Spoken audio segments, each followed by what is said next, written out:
system that went into effect, and this basically accounts for modern advances in clinical treatment and medical devices.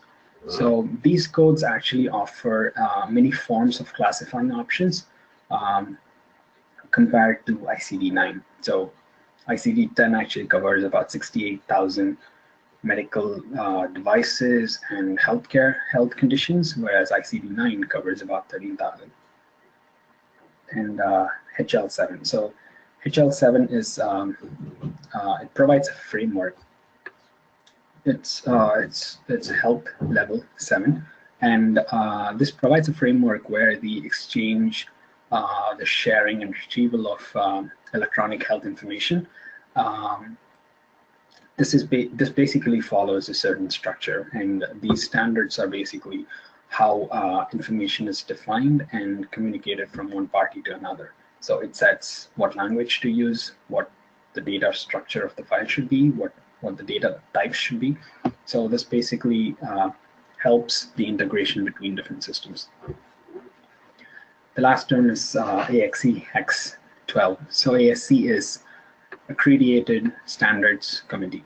So it's an organization, and it was chartered by the American National Standards Institute, and it develops and maintains these X12 EDI content and establishes standards for it.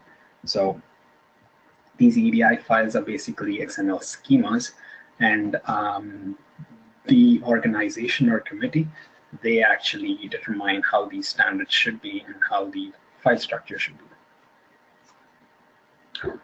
Great. So moving on to the next slide. So in this slide, we'll be looking at how a claim is processed. So starting off, a person goes to a healthcare provider. So the healthcare provider is a hospital or a doctor or clinic. So the member actually has a valid health insurance, and he will visit an in-network healthcare provider or a doctor for a particular service. Now, this healthcare provider provides this service to the member, and then the healthcare provider submits a claim or an invoice to the health insurance provider. So this is basically a document that gives you details about the patient, what service was received, and this is sent in an encrypted way to the insurance provider. Now, the insurance provider actually processes these claims. He makes sure that there are no data errors or there are no conflicting data from previous claims, and makes sure that the correct amount is paid. So after this is paid, an explanation of benefits is provided to the member. So this basically states that, okay, this was the service that you received, and this was the amount that we paid. This is why we didn't cover some of the costs. So it's basically information for the member. Then the healthcare provider will send a bill to the member if a balance needs to be paid. So if there's $100 that can be covered by the healthcare provider, the amount is sent to the member, and the member has to pay it back. So that's a brief overview of how a claim was processed. Now, if you look on the right, we have a flow chart, and these four functionalities at the top: transaction management, risk management, business intelligence, content management. These are some of the payer services. So a payer is nothing but someone who reimburses a member for the cost of the health service. Now, these systems are in place to make sure that the claim is correctly processed and the correct amount is paid. And these services can be broken down into, it starts off with member services, then it verifies if the member is enrolled. It goes to provider credentialing, where it makes sure that the correct provider is being sent that particular claim. It goes to the eligibility, where the eligibility team checks whether the patient is qualified for receiving that claim or receiving that money, and how much should he be given. It then goes on to claims administration, where these claims are segregated into different departments, and based on that, it's sent to different parties for processing. After this is done, the transactions are verified and they are repriced if needed. And the next step is adjudication, where the claims are processed. This is where most of data mining and data science apply, because this is the place where they determine how much money should be paid and if there are issues with previous claims and all that. Then this is settled. An explanation of benefits is sent to the member, and all this information is being stored in a database.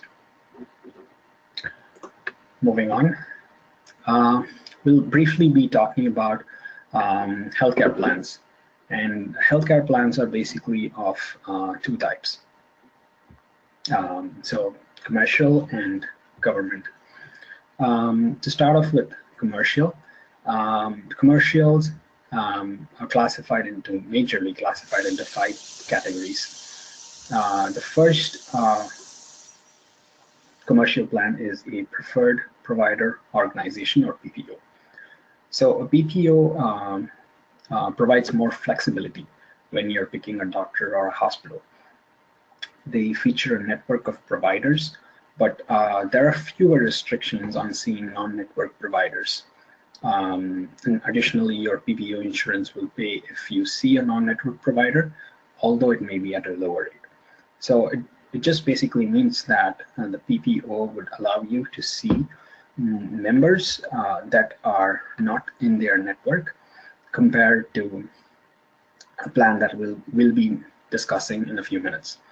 And the key features are that you can see any doctor or specialist that you like without having to see a preferred care provider. Now, a preferred care provider is just a doctor that you have to visit to assess your condition, and the PCP actually determines what kind of treatment should be given to you, and if a specialist is needed to provide a service for you, he refers it. And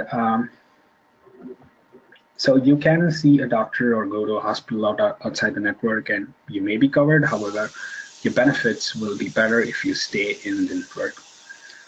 Now, an EPO is an exclusive provider organization. This is a hybrid plan, but the healthcare providers must be seen within a predetermined network.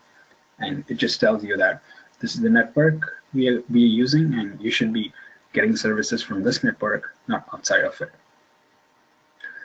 The next plan is HMO. Now, HMO gives you access to certain doctors and hospitals within a network. It's the exact opposite of PPO. And this network is basically made up of providers, and the rates are usually lower if the member actually visits the providers within the network. So supplemental insurance. So supplemental insurance is anything that covers the amount of money or the procedures that aren't covered by your main insurance, either a PPO or an EPO or a HMO. And Medigap is basically an insurance that you get to cover healthcare costs, such as co-payments, deductibles, if you're traveling outside the US. So moving on, we'll talk a bit about HIPAA. So HIPAA is, again, like I mentioned, Health Information Portability and Accountability Act. They set standards for automating business processes of claims and administrations, and they define certain criteria to make sure that the claims are processed and the information is handled in a secure way to make sure that the information isn't being accessible by people who shouldn't be accessing it. The next topic we're going to talk about is HIPAA transactions. Now, HIPAA transactions are basically, when we move on to the next slide, HIPAA transactions or EDI transactions are basically files or XML schemas that are used to transmit information from one organization to another. So a brief overview would be a 270 file is used to request information from a health insurance company about a policy's coverage. Typically, that's related to a particular plan's subscriber. And a 271 file is used to provide information about these policy coverages to the specific subscriber or a person who's actually seeking the medical service. So this is a response that's being sent for 270. The next file is an 834 or benefit enrollment file. And this basically represents a benefit enrollment and maintenance document, and it's used by employers or people who actually provide you with insurance to enroll them in a particular benefit plan. And some of the information includes subscriber name identification, the name of the network, subscriber eligibility, etc. And the next file is going to be an 835. So 835 is used by health insurance plans to make payments to healthcare providers. And it also includes information about the benefits that the member received. And when the health service provider actually submits an 837, the insurance plan uses an 835 to detail the payment to that claim. And this 835 file is important because it tracks what payments were received for that particular service.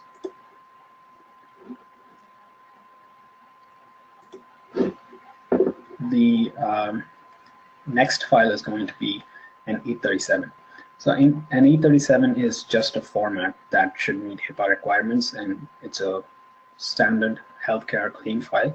This just gives you a description of the patient, the condition, the services received, and the cost of the treatment. And these 837 files are split into 3 groups: professional, institutional, and dental practices. And a 276 file is used by healthcare providers to verify the status of a claim submitted previously to a payer, such as an insurance company. And a 277 file is used by healthcare payers to report on the status of that claim. So a 277 is a response to a 276. And we'll briefly touch about the Affordable Care Act plan, or Obamacare. This was enacted in March 2010. So the intention of the plan was to make sure that most people are covered and they get more benefits.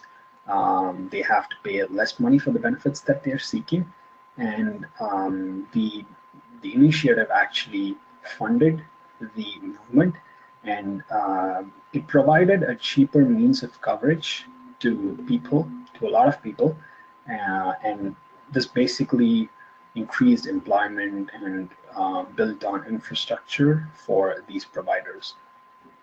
And this also made sure that companies can no longer exclude these patients with conditions, with pre-existing conditions, which we earlier covered in Title I. And their children would be covered under the plan if they are 26 or younger.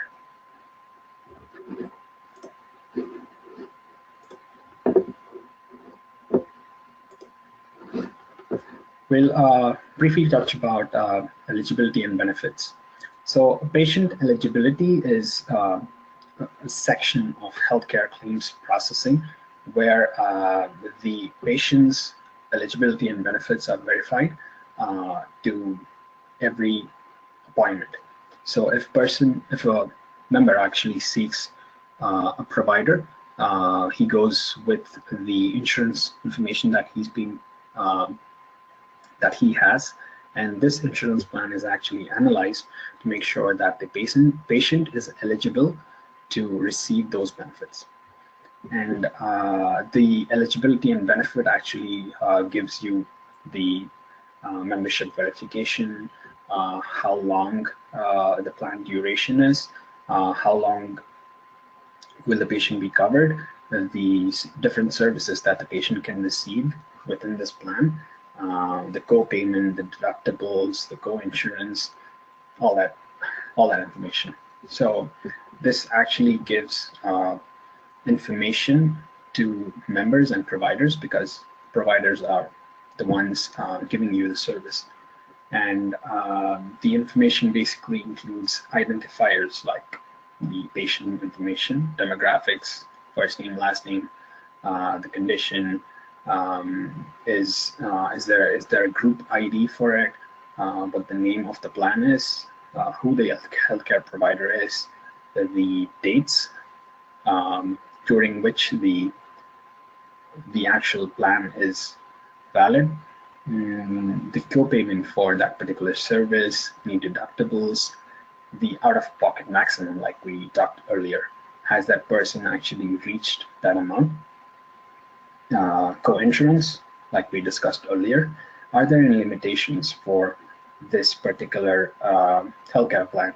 So is there a service that the patient wouldn't be covered? And pre-authorization is basically a service that makes sure that the patient meets certain criteria before the services are administered to the patient. And it gives you information about whether the person is allowed to actually receive those benefits that the healthcare plan promises to. So we did skip two topics here, the X12 standards and the 401(o) to 501(o) conversion. So X12 standards are basically HIPAA standards that make sure these conditions, whatever information goes into these files that we discussed earlier, are of a certain syntax. And 401(o), 501(o) are just HIPAA standards. So 401(o) was the previous one, which covered a certain number of conditions. And these conditions are basically presented by code. So if it's diabetes, it's something like E42.